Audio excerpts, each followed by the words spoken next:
غیر ممالک والوں کا فطرہ، اس کا کیا مسئلہ ہے؟ چنانچہ بیرون ممالک کے باشندے اپنے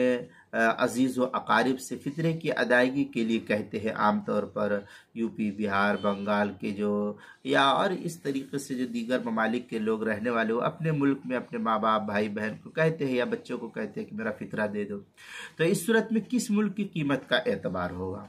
تو یہاں یہ آسان شکل و صورت یہ ہے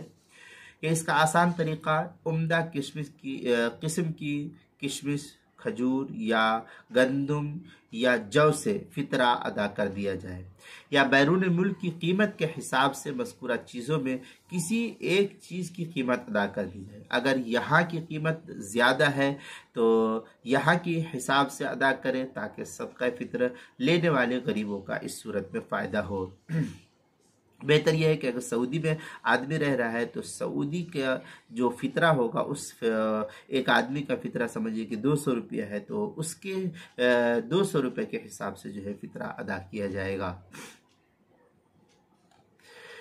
فتاوی رحیمیہ جلد نمبر 7 صفحہ نمبر 195، جو دارالارشاد کراچی پاکستان کا چھپا ہوا نسخہ، اس کے اندر روزے کے مسائل کا انسائکلوپیڈیا، اس کے حروف تہجی غین، عنوان ہے غیر ممالک والوں کا فطرہ، صفحہ نمبر 154 اور صفحہ نمبر 155 پر اس کو نقل کیا گیا ہے۔